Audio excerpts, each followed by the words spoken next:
Good evening, traders and investors. Will back here with another one, coming to you with a Thursday market recap. Hopefully you guys had a very good day in the markets today. And in today's action, well, it was a pretty good day for growth investors. A lot of the names that were beaten down really hard in the past 3-4 days of trade benefited from some really nice oversold bounces. Take a look at some of the names right here. APLD hitting hourly oversold conditions and having a nice 9% bounce. And there were similar patterns all throughout the day on most of the growth names that got crushed in the past few days. SMR, big hourly oversold conditions into nice bounces, and the list kind of goes on. There was a common theme here. Everything that got crushed in the past few days had some really big bounces. And not only that, the market was also very broad today. We also had a lack of catalysts. No macro news events whatsoever in terms of today. Also, no nefarious tweets from President Donald Trump bringing the markets down. Today was just a very logical day of price action in which we saw some nice growth stock recoveries after being beaten down for the last few days of trade. However, that might all change tomorrow because, you know, the biggest day for macro comes tomorrow morning. We get the CPI release. The expectations 3.1% versus last month's 2.9, a bit hotter than we are used to. The first read above 3% in quite some time, as a matter of fact. So we will see whether or not that number actually comes in as expected or a bit lower. I would expect if it comes in at 3.1, the markets to react a little bit negatively. Of course, if it comes in with anything with a 2 handle in front of it, the markets may actually take that in stride, and we might just continue in today's green upwards motion. Now, we also have manufacturing PMI, services PMI, and a consumer sentiment report. So keep all of that in mind. Tomorrow is the busiest day in terms of actual macro data. And then, of course, next week, we embark on the biggest earnings week of them all, where we have all of the big tech players. Wednesday, Meta, Microsoft, and Google. And then on Thursday, good old Apple and good old Amazon, plus a whole host of other fan favorite retail names such as SOFI, Reddit, and many other technology companies that should be quite interesting to get into. So in terms of today's video, guys, since we don't have any news whatsoever, and since the price action was fairly good, we're going to jump right into earnings in the first part of the video. I have 3 company earnings prepared for you guys today. Number 1 is going to be Intel. The story, the recovery story continues for this company, posting some really decent earnings and jumping about 8-9% in the after hours today. We're also going to cover Intuitive Surgical, ISRG. They had earnings on Tuesday. And lastly, we'll be covering Moody's Corporation, which is not even on this list, but still one of my favorite companies in the market. They reported earnings yesterday before the open. So we'll be covering those 3 earnings to start off the video. Thereafter, we'll be getting into our technical analysis, check on the rotation, on the SPY, the QQQ, and our other minor sector components as well. Thereafter, we will do the same thing across our big tech list and determine which of these companies leading into their earnings could possibly be interesting for trade positions or long-term positions as well.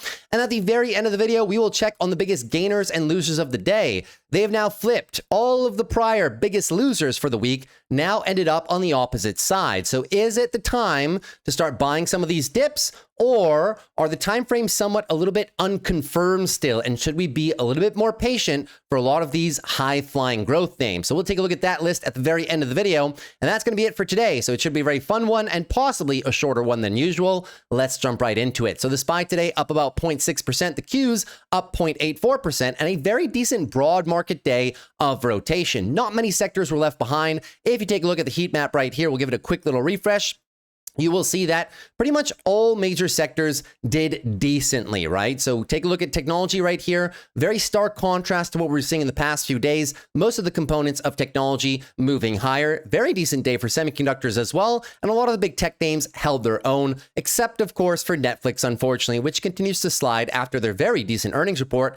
The financial sector, not too bad at all. The banks coming up, credit card companies coming up, and some of your insurance players as well. That did a good job of lifting the sector. Healthcare was one of the weaker players today, but they did a good job holding up the markets yesterday when they needed it the most. So today, a little bit of breathing room for the healthcare sector. Consumer defensives, a little bit soft today, but look at industrials. A lot of very nice moves in industrials today. A lot of the AI power plays coming back to the upside. You can see this list right here. GE, Vernova, and several other electric players coming up 2-3% each. So that was very nice. And the bottom half of the market, a little bit mixed because yields did have a bit of an upswing today. So of course, your interest rate sensitive sectors didn't like that too much and did air to the downside just a little bit. In terms of your one-day relative performance, you can see that even better energy, industrials, technology, cyclicals, and materials, some of the biggest gainers of the day. To the downside, real estate and consumer defensives. Unfortunately, on the 1 week relative performance, after such a volatile week where everything was really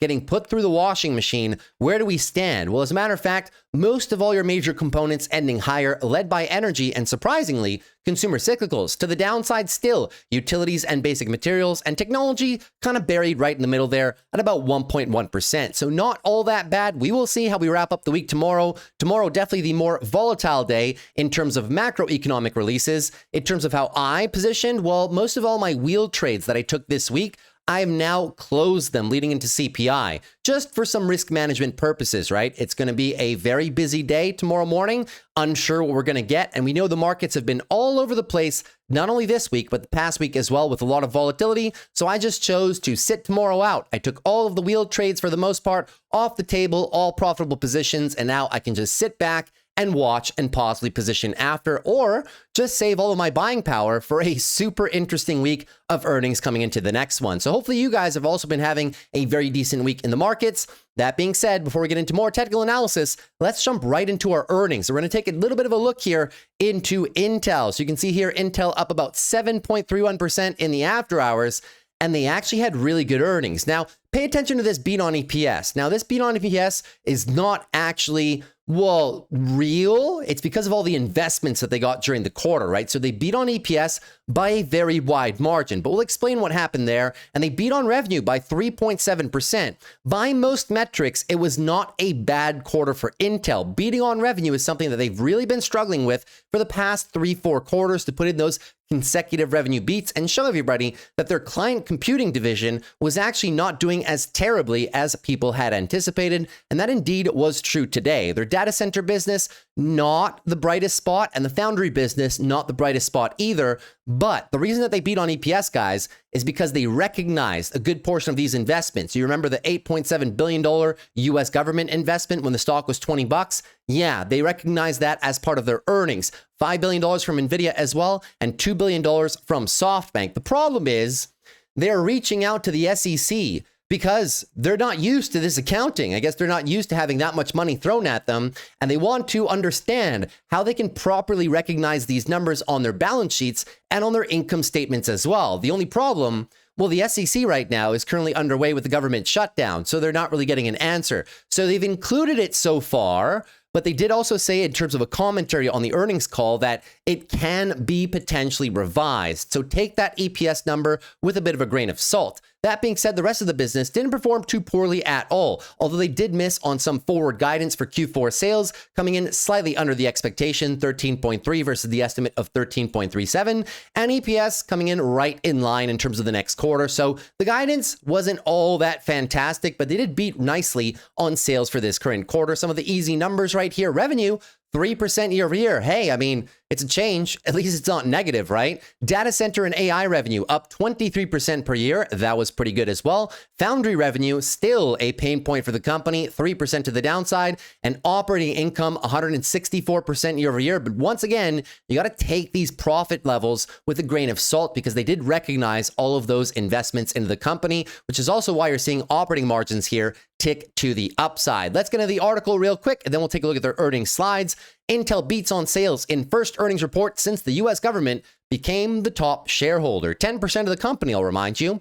Intel reported better than expected revenue on Thursday, signaling that demand for its core x86 processors for PCs has recovered.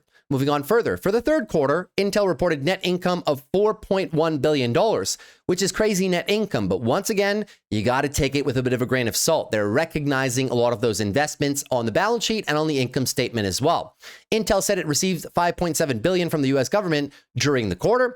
There is limited precedent for the accounting treatment of such transactions, said Intel. Intel said that it met with the Securities and Exchange Commission to gain approval for its approach to accounting for the government's stake, but it doesn't yet have an answer because of the shutdown. The company warned that it may revise its results in the future.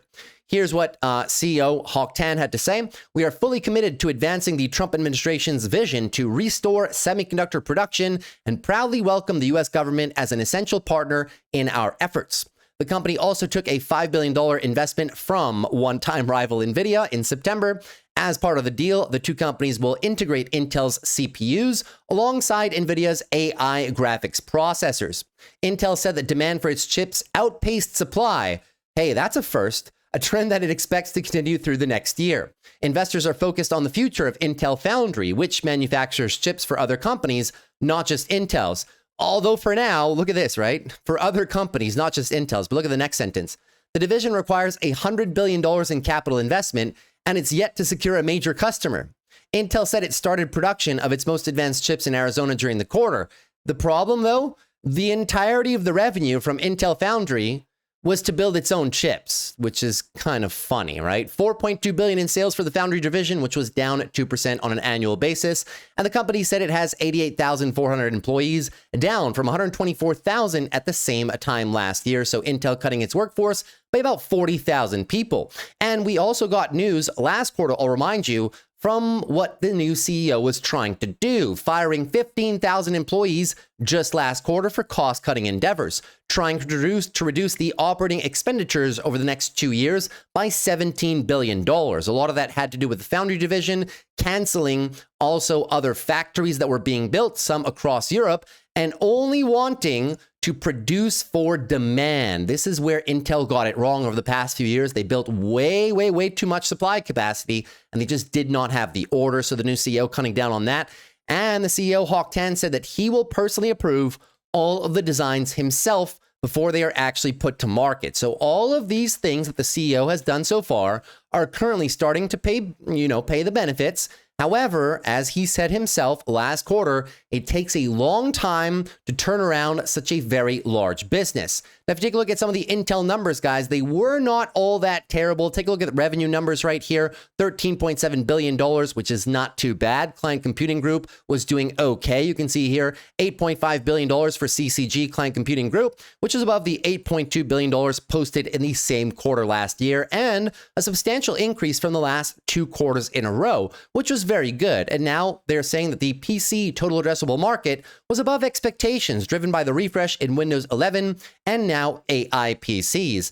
Data center AI fueled demand for Xeon as industry refreshes their traditional infrastructure. So data center revenues were fairly decent here. The reason that this slide is a little bit different, I looked into it, it's because Intel is recognizing, or here it is right here, Intel's recognizing certain things that you wouldn't recognize in terms of non-GAAP. So this right here is non-GAAP, and this chart right here is, of course, the GAAP revenues. So that being said, that's why there's a bit of a divergence there. I would tend to trust this one since the accounting standards are a bit better. Now, Intel is obviously trying to show that they're not doing too poorly in the previous few quarters, showing more revenue. Intel Foundry, though, still a pain point. Company still not profitable. Take a look at your operating margins, still negative 55%, getting better than last quarter, but still not their best performance on this amount of revenue. They actually did better at the same period of time in Q1, right? Now, that being said, all the other segments are not doing too poorly, but that's a very small portion of Intel's business. And as we can see in terms of the Q4 outlook here, they're forecasting for about $12.8 to $13.8 billion, which is down $1 billion year over year. And they did miss the guidance on that. 36.5% gross margin, not terrible, but the company really needs to get that up. And I'll remind you, what's really bleeding their margins is the notorious Intel Foundry business, for which, as the article said, they still do not have a customer. So the next question should be, at $41 right here, is the company currently a buy? Well, you might remember me positioning on Intel down here with some call options, which I did close in the resistance range for take profit territory. And then came the infamous government investment. And the last time we said Intel could be a nice buy was the back test, the breakout, the back test, and then now you have the run. At $41 though right now, you might think that, maybe it's a little bit too high for me, right? I might not want to position into this recovery story. Do the numbers actually still make sense? Well, in terms of 2026 forward price to earnings multiple at $40, they're trading at a 57.1. However, when you take in consideration they're growing EPS at 70% per year, that's, of course, just because they're coming off literally almost zero. If you take a look at this EPS growth rate, they got absolutely destroyed in the past few years. And now they're coming off zero. So they're showing a very rapid EPS expansion rate, but still a shadow of what EPS once was prior to 2022. Revenue, though, still, right, on the upswing, but it will be very slow until about 2027, 2028, 2026 is still going to be a transition year. At least that's the guidance that the company has provided so far. So they're trading at a 0.82 peg. Is it a recovery story? Yes. Is it still cheap? Yes. Will it still take a couple years for them to actually get back on their feet and post better margins and post better revenue growth rates? Absolutely so. And at price to sales right now, you're trading at a 3.3, which is a discount, but it's a discount for a reason because the company still has many problems that it's facing, right? I would put this recovery story somewhat in the neighborhood of Nike's, to where it's a very large company. Obviously, it's too big to fail. They have too many military contracts as well. The US government is backing them. NVIDIA is backing them. You also got a $2 billion investment from SoftBank as well. So the company is obviously too big to fail, and they've got a ton of money now to possibly turn around several aspects of their business, but it will take a very long time. If we are positioning in Intel today, I don't want people to expect a rapid expansion back to your all-time highs. It may just be somewhat of a tedious grind. Some quarters will show some nice recoveries, other quarters will show some pain, but they definitely are on a decent trajectory. If you ask me, would I do some out of the money, slightly out of the money call options, like $45 call options for deep 2027 expiries as a bit of a lottery play? Yeah, but I wouldn't be committing too much capital for it. That being said, right? The time to buy Intel, really, if you wanted the recovery story for shares, was kind of down here. Now, it's not that bad of a deal, but like I said, if you want to be sure to have a good compound annual growth rate, you really need to make sure that your investment thesis is measured in years and not necessarily in weeks or in months. And those are my thoughts on Intel. Not a bad quarter for them, but the start of a very long road to recovery. So keep that in mind. Now, company number 2 that we're going to be covering, switching gears a little bit, is ISRG. Matter of fact, this is my only healthcare company in my long-term portfolio. And it's a relatively new position for me. I started building the position after the March sell-off, and I've been kind of building a bit of the position every single month ever since. I really like this company. I've had my eye on it for a very long time. And when I see the big monthly consolidation into the 12 EMA during that tariff sell-off, I had to nibble, and I've been nibbling into the position ever since. Now, ISRG had some phenomenal earnings the other day. They were up about 17%. Before retracing a little bit, then they pushed right back to the highs today, another 4.61. Extremely solid earnings. And if you don't know what ISRG does, guys, I will show you real quick what they do. They are a medical device company, but not just any medical device company. They sell these machines for microsurgeries. Extremely solid company. For these products, they control 65 to 80% of the global market share in that niche. And they have a very wide moat. If I had to liken them to a company that you guys might know, it would be ASML. The quality of their machines are second to none. Additionally, the complexity of their machines is also second to none. Their 3 main competitive advantages can be broken down as such. Number 1 has to be the global market share, and nobody else is even close. They're in 8,000 hospitals with 2.6 million procedures per year. And I'll show you the graphs. These go up every year, and their partners go up every year as well.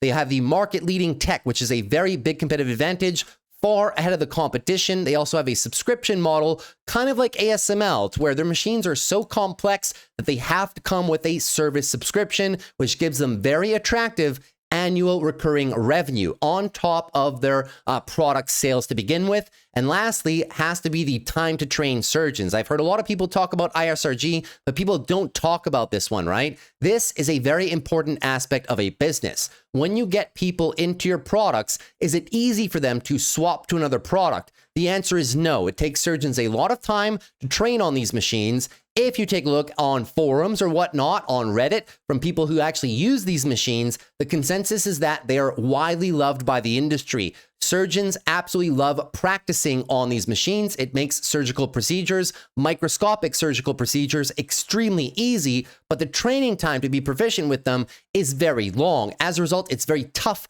to replace the product, which means you have a very sticky product life cycle. When the hospitals buy these machines, they're not going to swap to any competition once their surgeons are trained on them. Of course, that would delay a lot of the procedures for the hospitals as well. Those are your 3 main competitive advantages. In terms of their earnings numbers for the quarter, guys, they absolutely crushed it. Take a look at the numbers right here. 23% increase on revenue year over year. EPS 30% beat year over year, or rather 30% increase year over year. Their DaVinci installed base machines. These are these machines right here, extremely complex machines. They were up 13% year over year. And DaVinci system placements, new machines, installations, up 13% year over year. Fantastic company. We'll take a look at some of the earnings slides just to show you how good. So you got the Q3 investor presentation, and I'll show you a couple of charts and why I like this company so much. 2.7 million procedures performed in 2024. Very solid, over almost 17.5 million, well, over that, procedures performed on DaVinci machines to date.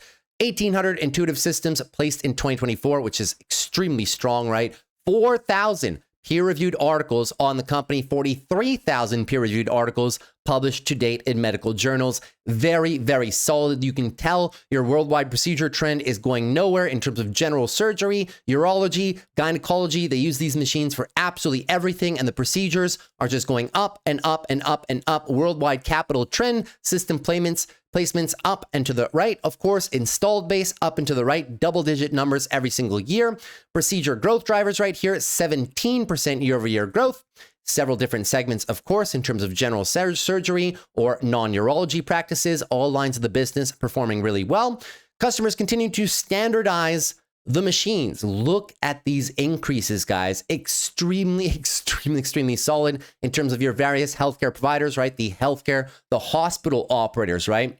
A lot of these hospitals have 20 plus systems installed across their various real estate properties. Hospitals globally with 7 plus systems, 29%. This is really acceleration of some growth. ISRG hitting their next legs right now overall, and just very, very solid, right? You can tell some of their machines right here. We're not going to go too much into it, of course, but extremely solid. If we move on further down, you can tell the revenue trend is moving up and to the right in the right direction, of course. And in terms of your results, as we've said previously, very solid procedure growth, installed base growth for the company, very strong revenues, extremely strong margins as well. Very solid company across all metrics, and their moat is undeniable at this point in time, which is why it's one of my favorite medical companies on the planet.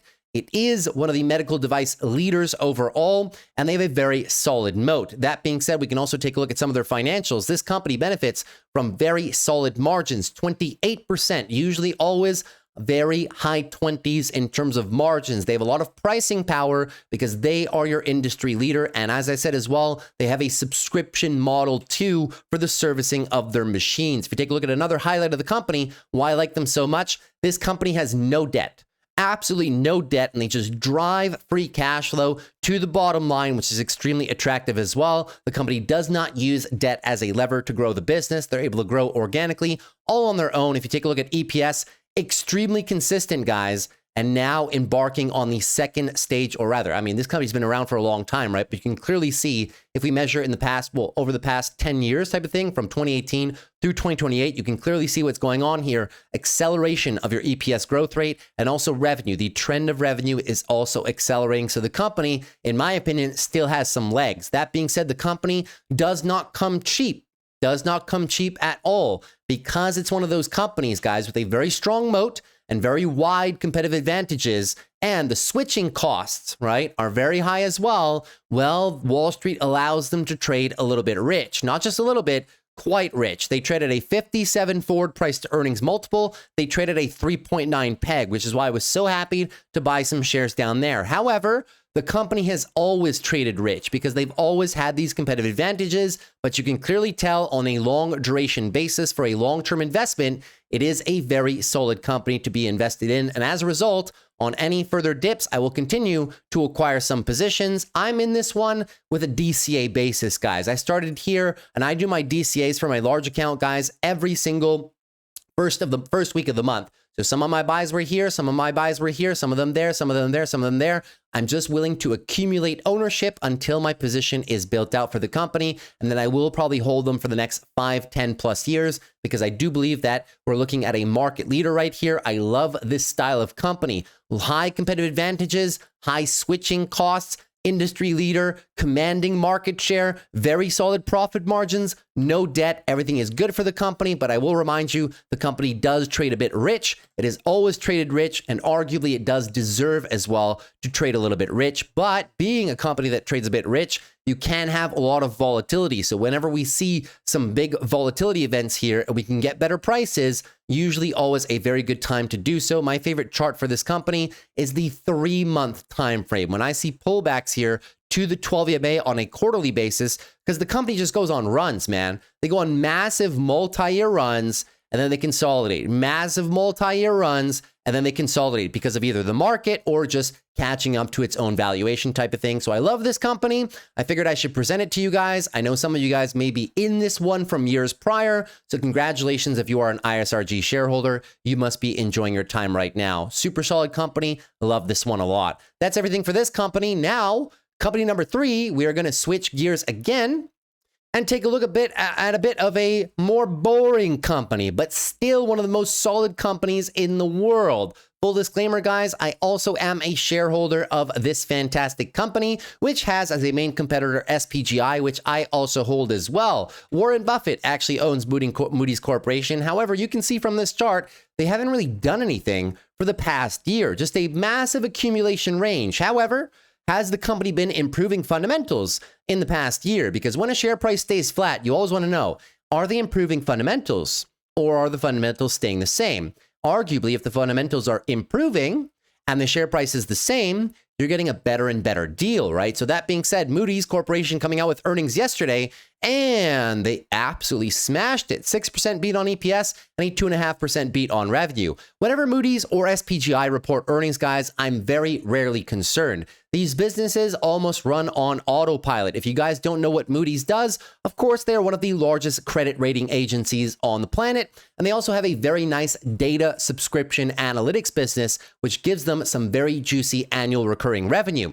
That being said, the thesis for investing in this company now is the massive amount of debt repricing pipelines that are coming up here in the next few years. $5.2 trillion of debt will need to be either refinanced or repriced, and as such, they will be requiring Moody's services. Whenever interest rates are going to go lower, companies that want to raise capital in the public or private markets will need to have their debt re-rated, and as a result, that is the toll booth for Moody's Corporation, and you can see that in their forecast for the next few years. Very nice EPS increases, and also the revenue, guys, starting to have a nice little upswing as well, but the share price has not moved, which is why I do still think that this is a phenomenal opportunity. Let's get into some of the earnings numbers, shall we? Revenue year over year, 11% to the upside. EPS, 22% year over year. Net income, fantastic, 21% year over year. This company has really, really solid net income margins, guys.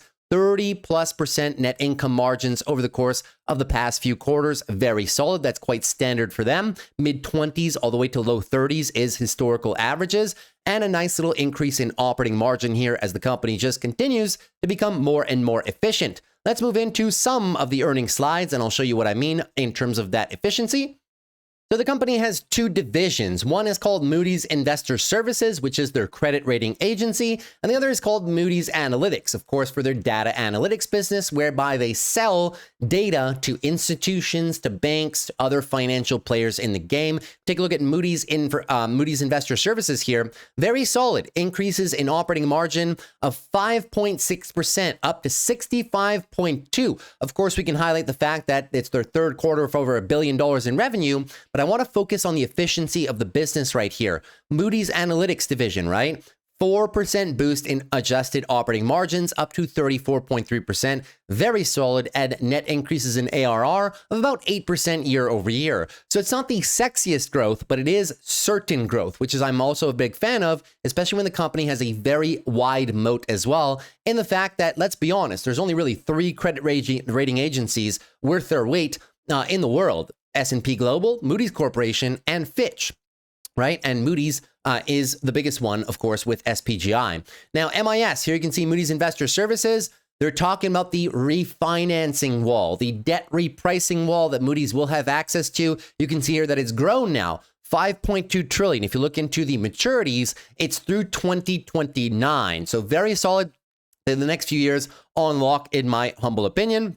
Moody's Analytics, of course, talking again about the margin expansion, but I want to show you guys as well, look at the amount of recurring revenue, right? 96% recurring revenue. Sure, 8% ARR growth might be a bit slower than you're used to seeing for cybersecurity companies or other fast-growing SaaS companies. Look at the retention rate, 93% retention rate, excessively strong as well.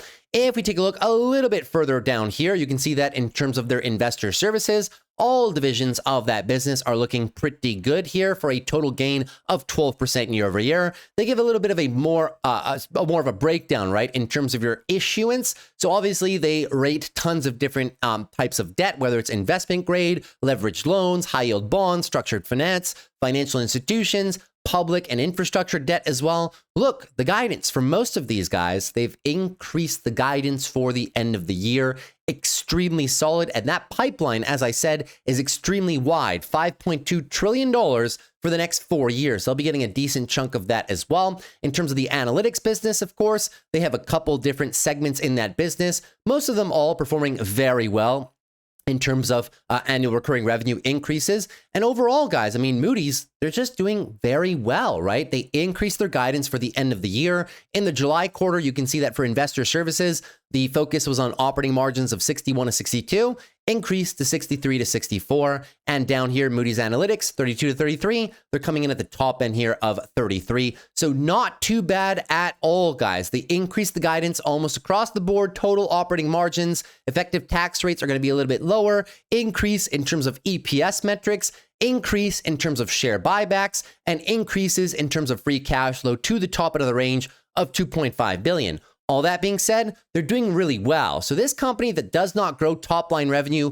that quickly, right? Only growing top line revenue through 2028 on average of about 9-10% per year. Well, they got to do what they're best at, right? Which is really driving margins to the bottom line, becoming more efficient, using AI where they can. And as a result, Moody's right now, because of those efficiency gains and because of the net EPS increases that we'll be seeing on average through 2028 from this gorgeous chart right here, well, you're looking right now at Moody's, an ever rare print for 2026 forward price to earnings at 480, under 30. It's not very often that you will find Moody's Corporation trading for under 30 forward price to earnings. They usually trade in the mid 30s to high 30s because of the width of their moat, essentially, right?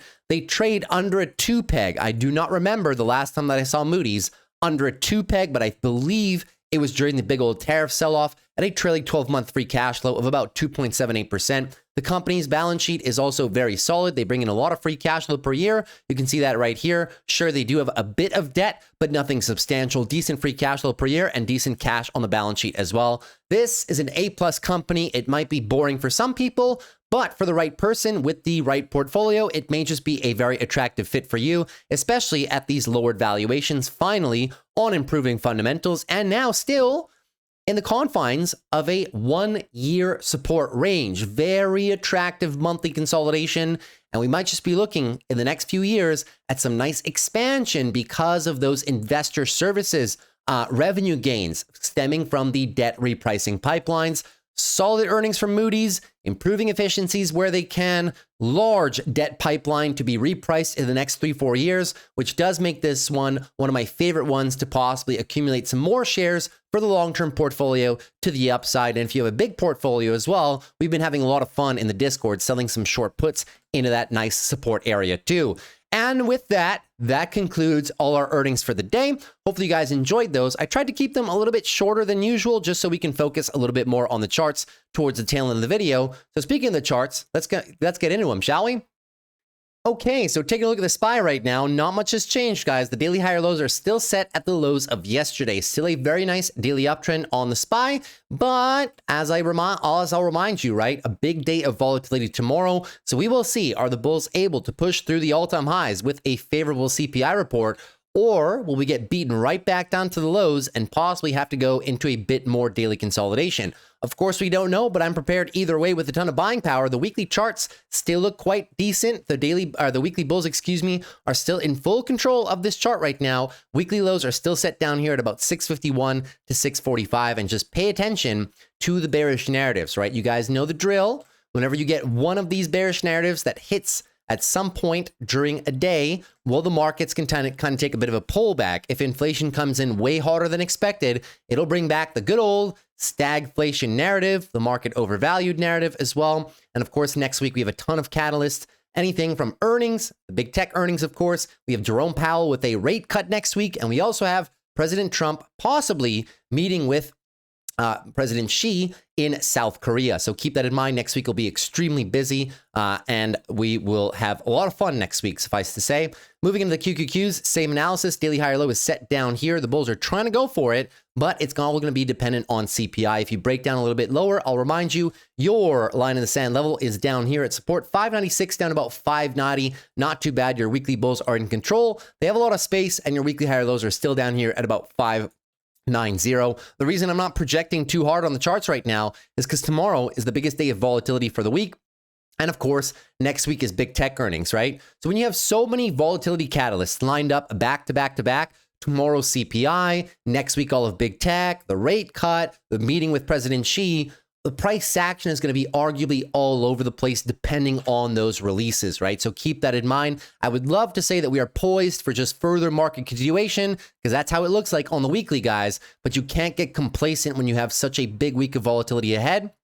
You kind of got to take it one day at a time. Moving on to XLF financials right now. Not too bad of a day, but the bulls are still trying to reverse this big old daily downtrend. You had a nice retracement size right there. They're looking to set the higher lows and looking to maybe reset the daily uptrend. We're trapped between two levels, between resistance 53.31 and 52.86. That's all these guys resistance, these guys support, and now resistance again with all your daily moving averages. And the next line of defense, which is for the bulls, 52 down about $50, which is your overall big weekly level, prior all-time high resistance, massive support, and now we're just in a bit of a monthly consolidation phase for financials. As long as we keep being in this little location right there, I will keep looking for certain plays, whether that's the banks on their monthly consolidation phases for a possible rally into the end of Q4 and Q1, or even players like Visa, which I've been very vocal on, trying to make the most out of this wide consolidation range down here, playing some short puts in the area, but I also do have, well, I've been accumulating some shares, but also, you guys know me, I have a leap call contract, which we bought at some of these lows, and we're looking for the eventual expansion on the higher timeframes, especially the monthly after 6-7 months of just operating in this 340 to 330 range. Moving on to healthcare right now. Healthcare, not too bad of a day. The bulls are still trying to push through this infamous resistance range. 148.5 down to about 145 is going to be the mark. If you get rejected, there's a lot of space off these lows. Anything above 141, looking for a new daily higher low to possibly continue into a two-step process of smashing through resistance. That's if they don't just do it right away, because the weekly bulls are looking primed, kind of attack this location right here. Healthcare is still one of the more undervalued sectors, whether you're looking at some of the pharmaceutical companies, right? Like Merck, all the way down here, or possibly Eli Lilly, which has some decent price action structure right now, right? We're breaking above the downward trend line. We have the weekly uptrend. We're above the EMAs. Nice back test, possibly for a run. This is a very nice confluence trade overall. Or in the event that you're bidding some of the other healthcare insurance providers like UNH for a longer term recovery story, or, you know, a whole host of other companies like that, CNC, talk about Elevance, you talk about other companies as well, such as one that somebody in the comment section asked me yesterday, which was going to be MOH, right? So Molina Health, they're pretty much saying, well, the same thing that all the other companies have said, rising medical costs. And unfortunately, the insurance premiums that they locked in for the year are just not covering it. So of course, the sector is still struggling. This company, for the person that asked me, I forget their username, right? This company is no different from the entire sector. This entire sector looks like this, whether it's this one, whether it's CNC, whether it's Elevance, whether it's Humana, right? They all look exactly identical. They're all faced with the exact same problems. And I've said many times on the channel that this will be a very longer term recovery story, but you guys know the drill. We saw Warren Buffett position in UNH earlier this year, so he definitely sees some value there. There is a lot of value in the sector, but once again, as I said, it's going to take a long time for these companies to start reporting better and better comparable numbers on a quarter-over-quarter basis and on a year-over-year basis. In my opinion, from the guidance of a lot of these companies, mid-2026 is when the picture looks a little bit a little bit more clear because next year the Medicare Advantage rates are locked in higher. So the companies will be able to slowly regain pricing power, but a lot of damage has been done on their earnings so far, so keep that in mind. Moving on to SMH right now. SMH 1.83% to the upside, not too bad. Challenging your previous all-time highs. 347 is a level that we just cannot seem to break. We're setting higher lows in the process. You can argue that this is a very wide and awkward bull flag, right? Something like this. Good old bull flag, looking for the break over and above the tops. We'll see if we can actually get it. Of course, CPI and big tech earnings next week will, of course, affect this chart a lot. If you break down, you might just be coming back down here to the infamous 12 EMA for a very healthy retracement after 5, 6, 7 weeks of upside, couple weeks of consolidation. If we cannot blast through the top, you might just be coming a little bit lower, which will free up some decent opportunities in some of the semiconductor names because a lot of them have run very hot without much consolidation so far. Moving on to the Russell right now, good old growth stocks. The price action still somewhat very confusing, right? We're kind of locked in to these levels and we've been locked in here for the past month. Very volatile range. So I would love to say the bulls have it in the bag, but of course with the volatility catalysts on the horizon, growth stocks will be affected. Now, I've been very vocal on this one saying that growth stocks are possibly a very interesting opportunity in a rate cutting environment, but it may just not be straight shot to the upside. It may just be a little bit choppy as we move through the volatility catalyst. That being said, if I had to position on the Russell, I've been saying this many times in the past 4 or 5 weeks, we would do some positions here, but we would be mindful of possibly needing to acquire more positions on a monthly backtest completion of this pattern backtesting the 2021 highs, the resistance range from here, as right now we've pulled a little bit too far away from your EMAs. This, if you see it, would probably be last chance to dance for this sector if we're looking to carry any positions into 2026 and possibly early 2027. That is your entire sector rundown. Moving on to the VIX right now. The VIX still relatively elevated, right? It's not 13, 14, but definitely not the highs that we were seeing next week. But as I've been saying, guys, the volatility catalysts are there tomorrow. If the CPI is not well received and the markets sell off, you guys know the drill. The VIX is going to spike again. Next week, you get big tech earnings. You get the results from Jerome Powell, of course, in terms of the interest rate cuts and his comments on the economy. You get the meeting with President Trump and President Xi, which is going to be a big volatility catalyst. So in my opinion, the VIX probably will stay higher than here in the next 5 trading days. So keep that in mind as the VIX is still elevated, still a good time to be selling options, whether those are covered calls on some swing trades that you're up a lot of money on just to protect some gains, or whether those are selling put options below the market with great distance. Both are very decent opportunities. In terms of the yields, we will briefly go over the yields. They're not really doing too much, right? Just got to understand who's in control here. The weekly bear. So although today was an upswing on the yields right now, it's going to be kind of up and down, right? But the overall trend is indeed down. The next level that you're going to want to break on the 10 is going to be down there at 3.9 as we move through the series of rate cuts. One next week and one in December. Of course, these will start to move down with the rest of the market, provided that there isn't some massive non-confidence in the US dollar and US debt, which has been kind of a theme, right? Which is why yields have been high for this long on the longer term yields. Investors wanting more risk premium to lock in their money to US dollar denominated assets, of course. And the 20-year bonds right now reacting from 4.5 down to about 4.43, a nice area of support. And the bonds rejecting from their current area of resistance as well, 93 down about 91, right? So the bonds not looking terrible. The time to buy was definitely down here. Now that we're kind of midway through a little bit of a cycle right now, we are going to be able to see some bond appreciation, but it's not going to be very fast. But I think it is already set in motion. And by sometime, maybe into mid-2026, we could be able to recapture that $100 level on TLT as your 10 and 20 starts to move lower and lower. Moving on to gold right now, gold is still battling, right? A big battle. Now we had this big downside sweep right here by the bears. Take a look at the retracement size right there. It was a over 80% retracement. That makes it incredibly difficult for the bulls to V-shape this as if it never happened. The best case scenario when you see a deep retracement, if you want the bulls to retain control, they're going to have to establish a tightening range up here, similar to what they did back here in this price range overall. So keep that in mind, right? If you want to take a look at this at the smaller time frames right now, the bulls tried, right? They tried to get the hourly time frame back. As I was filming the video last night, you got the hourly time frame back, which means your daily lows are indeed set. And now it's the bulls' turn to give us a retracement size. If they cannot give you a good retracement size, right? If they only stop out here, 38%, doesn't look very good. It does look that the bears have a good chance to roll this over, test the lows again, or possibly go even deeper for more of a weekly retracement down. No swing trades for me right now. It's looking a little bit like the good old volume climax, RSI climax blow off top right now. And the next level to the downside could just be retesting the infamous 12 EMA around 3,800.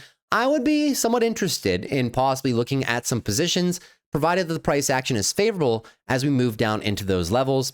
Moving now on to Bitcoin. Bitcoin's still doing kind of a whole lot of nothing right now, bouncing out of support again, 107 down to 100. The daily time frame is all over the place. The bulls are trying for something here.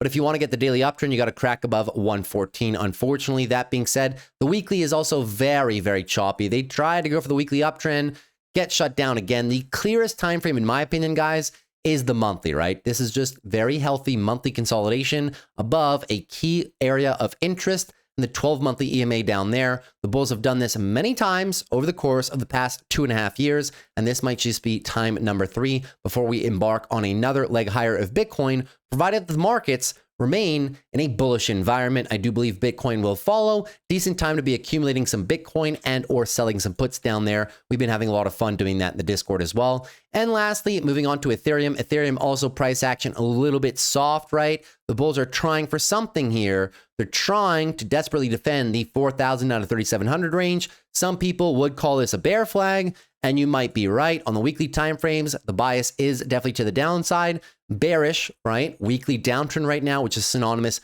with a bit of monthly consolidation. So I'm a fan of buying the dip on some Ethereum products here, but I've been saying a lot, right? You got to leave some money in the case they go for the full retracement size down to the EMAs down there. And I'll remind you, that wouldn't even be that bad of a retracement size. That would just be a 50% retracement. The bulls are holding up nicely right now. If you go deeper, it still would be a decent, attractive opportunity, in my humble opinion, for Ethereum. So just keep some buying power reserved for that. Very tough to predict where exactly they're going to stop this one, right? That's everything for your overall market rundown. Now, let's dive into some of our big tech names.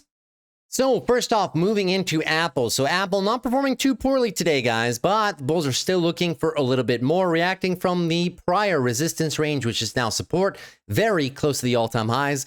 You would possibly have a upwards bias for some continuation into earnings, but the company has, of course, ran a ton from last quarter to this quarter, from the bottoms of last quarter to this quarter, guys, 30%. So a lot of pressure is going to be on Apple. You guys remember that last quarter they had really good revenue, the best quarter since December of 2021.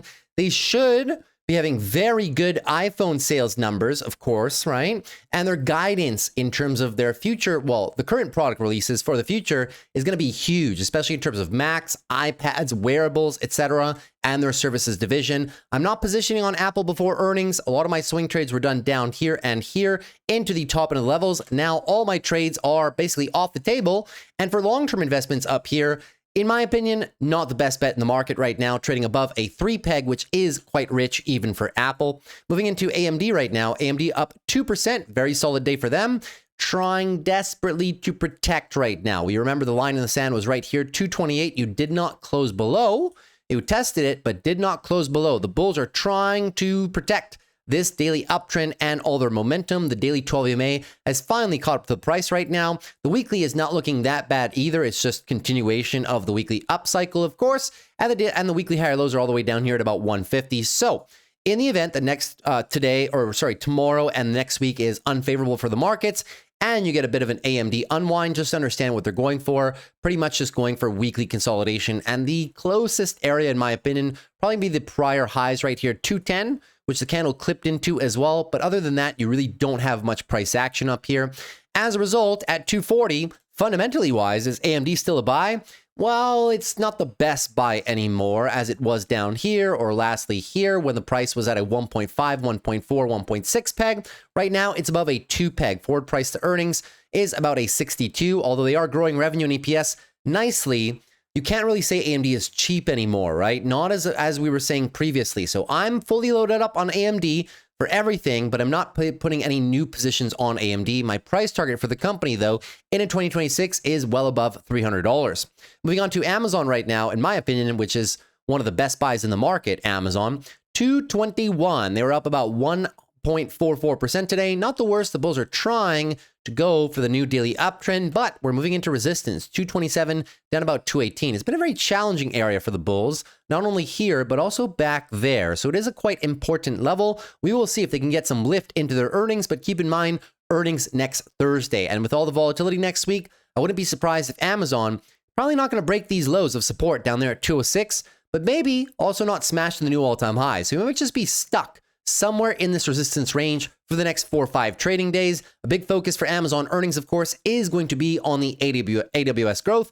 That's what kind of killed them after earnings last time. So we'll see if they have better things to say for us. But one thing's for sure, all of the other lines of business for Amazon are really firing on all cylinders, whether it's Prime Video, the pharmaceutical business, the newly established grocery delivery business, the overall e-commerce business, of course, Project Kuiper, Project Zoox, the advertising business.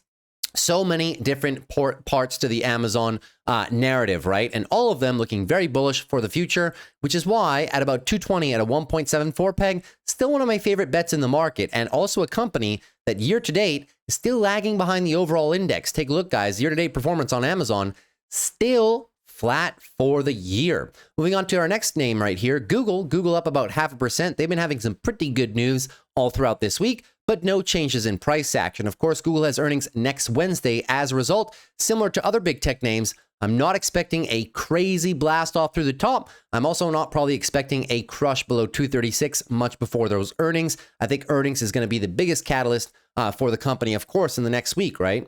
That being said, weekly higher lows are down here at about 237. You wouldn't want to lose that, especially not with setting new all-time highs, because that would be a weekly downtrend and would just be very healthy monthly consolidation. And if that happens, for ever which reason, you will probably find me accumulating more stock, 220 down to 210 as the 12 EMA kind of catches up to the price.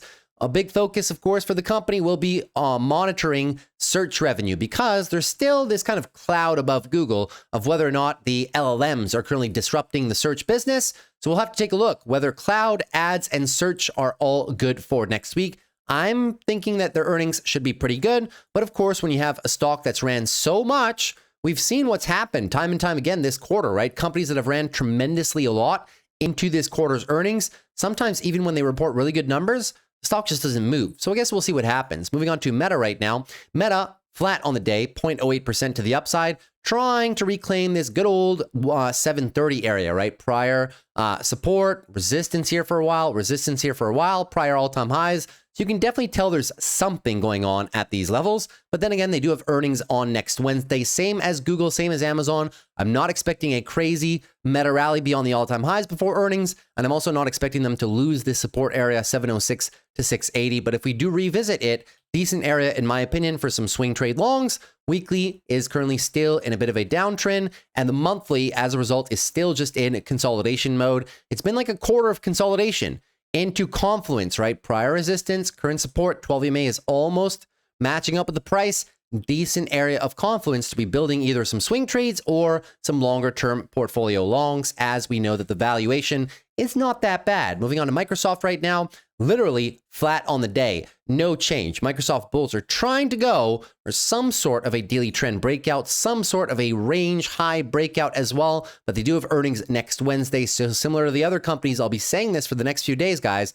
I'm not expecting this, but I'm also not expecting this much before earnings. I think they will largely hold the price in some form of a tight range, just as the weekly time frame is showing us. We do have somewhat of a bullish leaning bias just because the bulls are in control of the higher time frames. But if for some reason Microsoft comes down after earnings, you will find me playing it probably down here around the 470, 12 EMA, just hunting for some monthly higher lows, which has always been an attractive proposition on Microsoft's longer term chart. Whenever you can find it close to the 12, usually a decent buying opportunity. Right now, a little bit rich, in my opinion, above 500. Moving on to Netflix. Netflix continuing its slide after earnings. We did cover earnings on the channel a couple days ago, though. If you haven't seen my earnings presentation on Netflix and why they were down, I definitely recommend it. We spent about 10, 12 minutes on this company. They had really solid earnings, guys. Revenue was great. Net profit was okay, not as good as the last 2 quarters, but still very solid and really good free cash flow and an uptick in subscribers and an uptick in ad tier dollars as well.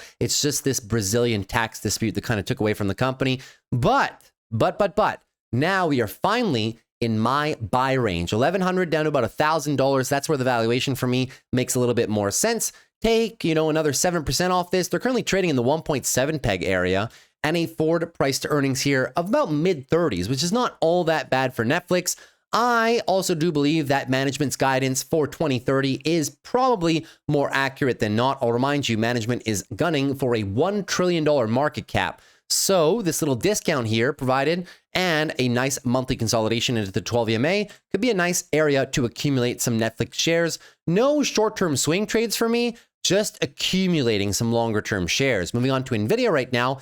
NVIDIA up 1.04%, but NVIDIA is a stable coin. It has not moved. I will expect it to move next week, though, with all the big tech earnings, because they will be giving their CapEx guidance, which should show that big tech companies are going to plow more and more money into 2026, and NVIDIA will be the happy recipient probably of a lot of that money. That being said, line in the sand remains down here, 177. Lose this, you lose the daily uptrend, and then you go into the daily downtrend, and you might just be revisiting these lower areas of support, 170 to 165. The weekly, still just in consolidation. The bulls never really lost control, just looking for a weekly higher low right around this 12 EMA, which we have not lost since the month of April.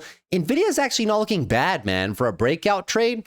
Very, very, very decent. Of course, you got to manage your risk. We can't go too heavy, but it's not looking terrible on the longer term timeframes. They haven't done anything since last earnings. The valuation as well is not that bad, a 1.71 peg, right, in relation to their growth for the next few years worth of time. Very solid company. I'm also very excited for their earnings, but I'm also very excited for big tech earnings and what they have to say into next week. Moving on to Tesla right now. Tesla started off the day down 4%. And in true Tesla fashion, recovering, closing green, 2.25% to the upside. Not looking too bad. We did not come back and test our good old 405 down a 380 area of support.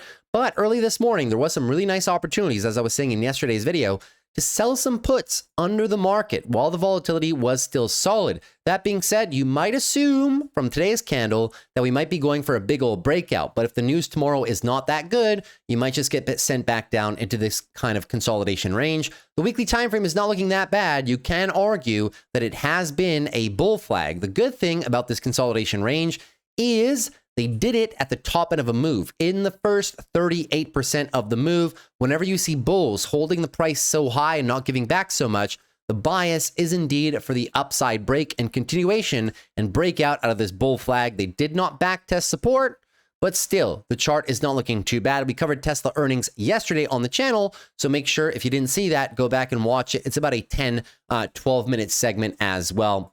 Moving on to Palantir right now. Palantir up 2.84%. Doing a whole lot of nothing, though, still, right? Palantir with earnings in about 2 weeks' time.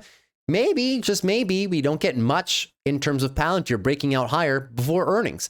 Usually, a lot of these companies do get a pre-earnings run-up. We will see if that happens. If that does happen, the next target, of course, is psychological 200. If we just stay flat, Palantir's earnings are probably going to move the stock roughly 8 to 10%, which is normally the expected move. In the event we come a bit lower on Palantir, you probably will find me selling some short puts down here in around the 150 to 140 range. That would just be a nice backtest of your last area of support at a very healthy monthly consolidation for the stock. If it just blasts off higher, off to the races, well, I'll still hold my Palantir shares, but I'm not really buying any more up here as the valuation is quite stretched. Moving on to SOFI right now. SOFI up 3.27%, but a lot of barcoding, man. And this entire list, a lot of barcoding, right? A lot of stocks just doing kind of nothing over the course of the past 2 weeks, possibly because we're approaching earnings season and people don't want to push the price too much. Institutions don't want to commit too much, and nor does retail. We will see what happens to SOFI, but so far, not so bad, right? If you break down a little bit lower from this range, I still think it's a good opportunity to be selling some put options down into support, which of course is 24 down to 22, the previous all-time highs from 2021 and 2022. And that would just be a bit of weekly downtrending action and a bit of monthly consolidation action too. The higher time frames of the monthly, a bit overbought, a bit extended from the 12. So any move lower would be really nice in terms of price action and provide a fantastic level into some of these highs to accumulate more SOFI to possibly go for the 2026-2027 narrative of the company transforming into a $40 to $50 billion powerhouse. The valuation definitely does support a little bit more expansion. Moving on to Uber before last. So Uber up 2.6% today off of this deal right here. They had a partnership with NVIDIA to push further, or rather to accelerate their AI division, right? In terms of robotaxi partnerships and enhancing autonomous vehicle purposes, right? So very strong news release from Uber towards the end of the day, because before that, they really weren't doing too much. Big area of support, guys, 93 down to about 90.5. The daily bears are still in control. The bulls are trying something here, right? They're trying something. But then again, Uber does have earnings coming up in about 2 weeks' time. I don't know if the bulls have it in the tank to really juice above 200 before that earnings release. They're reacting nicely from support. If we break down because of any market shenanigans, I will be probably positioning more Uber shares down here in the mid to low 80s. It would just be a very healthy monthly retracement, and the valuation down there would be really attractive, right? 90 is not bad. Let's be honest. The 1.17 peg, but in the mid 80s, this gets closer to 1 peg, and that's where I really get interested to up the size and also maybe for some swing trades. And lastly, good old TSM. So TSM hasn't really been doing too much since their earnings, although they did have really, really solid earnings, which we did cover on the channel just about a week ago at this time. Extremely solid earnings, but similar concept to what we were talking about before. Stock ran a ton into this earnings release, right? Up about 37% from this same time last quarter. And as a result, the stock has just been consolidating a little bit. Very messy price action. Keep in mind, the line in the sand is the China tariff lows. You break that, you lose the daily uptrend, and you go into a bit of very healthy weekly consolidation, possibly down to the 12 EMA around 265. It would look all too natural on the chart to have something like that in terms of a pullback. And the pullbacks probably would be a good time to possibly be nibbling on some shares. And I do say nibble because the valuation on TSM was a no-brainer here. It was a no-brainer this entire time as well. Now, right, you got to pay a bit of attention to it because it is at a 1.7 peg. Forward price to earnings of 28. Not bad in terms of numbers, right? But we can't really say it's cheap anymore. It used to be cheap. Like, you could not argue that the stock was cheap. It was very obvious. Now it's a little bit higher. So if we do get a pullback here in the like 260 area, not the worst opportunity to be adding. And that is everything for your overall market rundown and the big tech rundown list as well. Hopefully you guys enjoyed that. Now let's spend about 10 minutes on this gainers and losers list, and then we're done. So some of the biggest losers today, SMCI, coming down about 9%. Once again, SMCI disclosing material information before their earnings. So they cut their Q1 forecast down here to 5 billion, down from 6 to 7 billion. And that, of course, was just because they could not pump up the product, unfortunately, right? We know that they've been I wouldn't say struggling, but they've been slower than anticipated to ramp the server racks for their liquid cooling solution. So SMCI is supposed to have earnings in about 2 weeks' time, but they disclosed that information right away, jumping the gun on their earnings. That being said, we're right back down in here to support. 50 down about $40. I'm not opposed to maybe short puts here or some swing trade positions on SMCI, but swing trades on SMCI, man, they're going to have to take a long time, right? If we position here, you got to give it into 2026 to really get that expansion. Not the worst valuation in the world. We did it after last earnings around 48, and the stock is cheap, but the stock, of course, does have its share of problems. Number one, all the accounting issues, of course, but number two, they just haven't been able to ramp their product in terms of in line with their guidance. So keep that in mind. Not a bad area to position, but it's going to be a very bumpy and volatile swing trade. That being said, right? EVVTY making their way down here. Unfortunately, after their earnings, sadly, profits were down. Revenue was down a little bit too. They double missed there. You might remember this one. I used to play this company, but similar to DraftKings and other sin stocks, they're constantly under a barrage of fines, lawsuits in relation to the nature of their business. So, around 75 bucks, the stock is really trading for cheap, right? But can you hold is the big question. It is a very nice opportunity. It's not for everybody. I wouldn't mind accumulating some positions here, but I also, you also have to kind of acknowledge the fact that it's going to take a while for this stock to recover, right? It's all about sentiment. EPS isn't a problem. Revenue isn't a problem, but they're just getting hit left, right, and center, it seems, every quarter with some regulatory risk items. So that being said, not for everybody. Decent in terms of fundamentals, great profit margins, but once again, probably going to be a bit of a slow mover there. If we move into other names, right? Expedia, some of the travel names, not too bad. I mean, the travel's been having a really, really good showing recently, but a lot of these stocks have ran an absolute ton, right? That being said, in around the 215 range, And, Expedia is a little bit pricey. If you're asking me where I would play this one, I'd play it probably on the back test down here, talking about like the 195 to maybe like 180 location down there. Not terrible. So I'm not positioning. If you ask me my favorite travel names right now, probably booking.com with the monthly back test of the 12 EMA. Been waiting for that one for a while. And probably even Airbnb. Airbnb just range bound for the longest time. I enjoy playing short puts down here, but also for accumulating some shares. The valuation is not that bad, like a mid 1.5 peg and a 5.3% free cash flow yield as they try to ramp up their other offerings in terms of services, right? Another play to maybe pay attention to is Blackstone. If Blackstone comes down a little bit more, I will be interested to sell some put options down here, 140 to 130. That's around the 200 weekly EMA. Rarely ever gets tested. And when it does, it's usually a decent buying opportunity. So pay attention to this one. I've been talking about it on the top 5 last week. They have their earnings today. If we get any more weakness, be a nice opportunity, guys. This is one of the largest real estate providers in the country, or rather one of the largest private real estate owners in the entire country, right? Oscar Health coming down a little bit today after those Molina headlines. I was telling you guys to pay attention to this one. Today offered up some really attractive premium opportunities for some short puts. I got the $16 strike for 22 cents at the low of the day today. Very happy with that for next week. So I'm happy I got a short put contract down there. Will I be loading up on this one for possible further call options? You might remember I sold my calls there. Will I be loading up for more? Maybe, if they can backtest this area and if we get a few more weak health insurance earnings that bring down this company, or if its own earnings in 2 weeks are soft and we come down here, maybe you might find me playing this one towards the bottom end of consolidation again. Up here though, it's come up a lot, let's just say. I'm a bigger fan of positioning down there in the lower teens. I think that's kind of all the ones that I wanted to cover today in terms of the biggest losers. If not, we're going to kind of be here all day. But what I did want to cover is a nice recovery in some of the high-flying names that got destroyed in the past few days, right?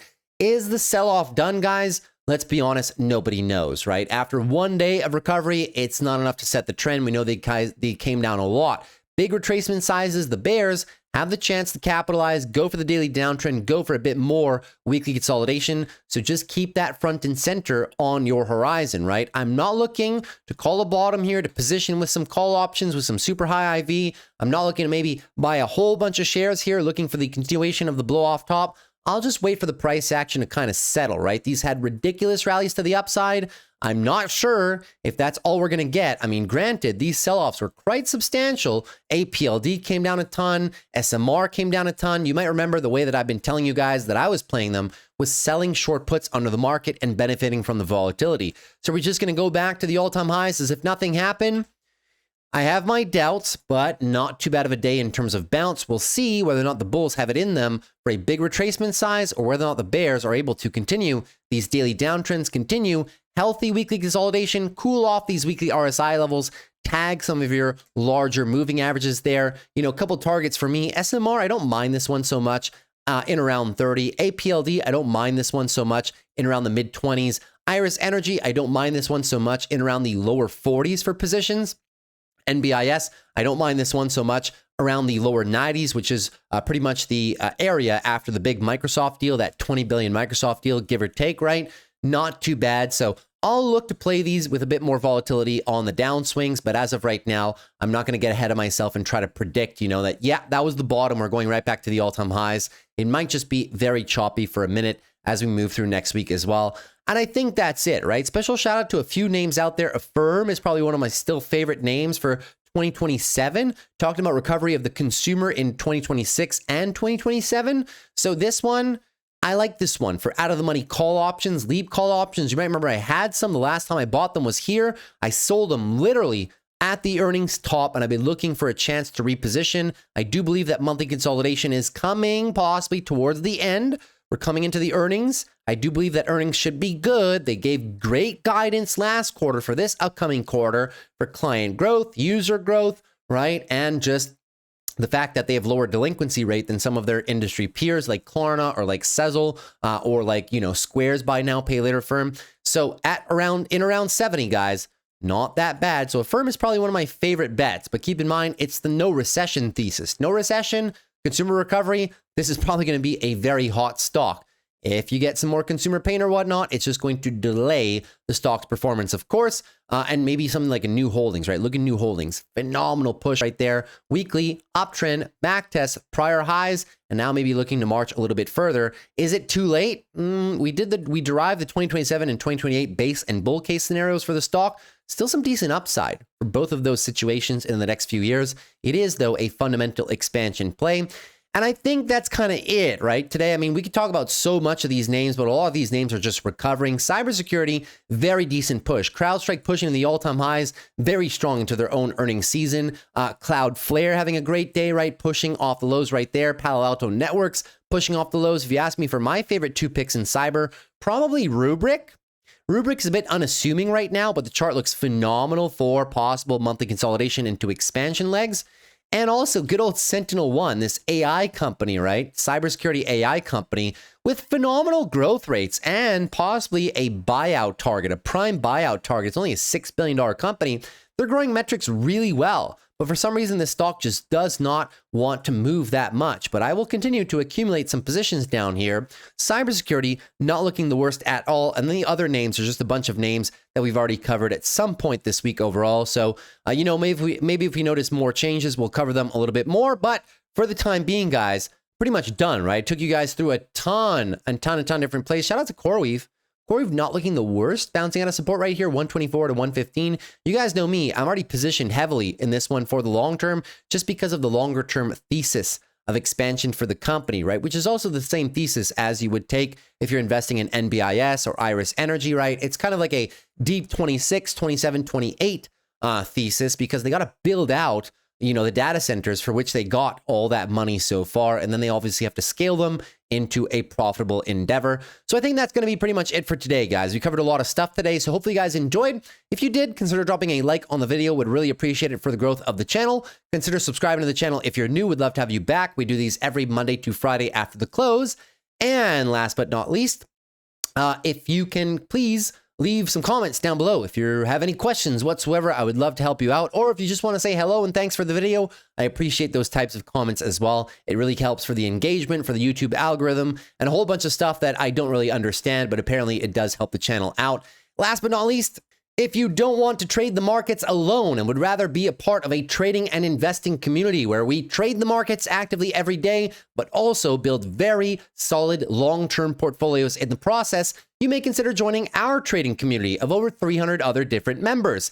In the community, you get access to a few different things. Number one, of course, you get access to all of my trades, whether those are the wheel trades, the call option trades, the call debit spreads, the leaps, the long-term share positions, right? Everything that I possibly do in all of my portfolios, you guys get all of that. Here's just a lot of our trades from the prior months. The green little check marks are wins. The red little circles are losses. Of course, the goal is to keep the wins very frequent and very large, and the losses very small. We've been doing a very good job of that this year. Again, we've been running this stuff for I've been running it with you guys for 2 years publicly on the channel, right? The ROI is definitely there. So there's all the trades that we've made in the past few months. You also get access to our private morning live streams. I stream every day, Monday through Friday, for about 2-3 hours, where I trade the markets live, but I also take all your questions on your stocks, your options, and your long-term portfolios. It's a great place to engage with me directly if ever you have any questions on that stuff. You can also ask me all your questions in our chat rooms throughout the day. Very fast to answer.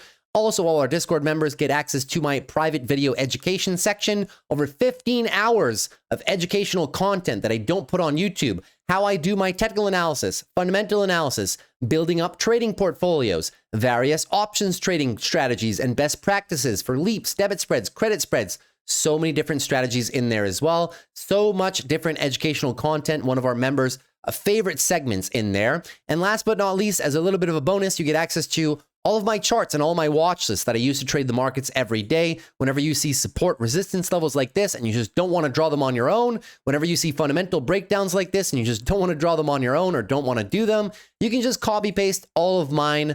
It takes literally like 15-20 seconds. You copy paste all of my watch lists, all of my charts, and they just look identical to mine. Just an added benefit for our members. If any of that interests you, the link to join us in the community is down below in the video description. I hope to see a few more of you guys in there soon, and if not, I will definitely see you back here on the channel. That's it for me. Have a great rest of your evening, guys, If I don't see you tomorrow, because tomorrow I do have some plans, if I don't have time to film the Friday video tomorrow, I'll do it for you guys like I do sometimes on Saturday. So it's either going to be tomorrow or Saturday, depending on how quickly I can finish the stuff that I have to do tomorrow. But that's it for me, guys. Have a good day in the markets tomorrow. Don't be too greedy. Take care and peace.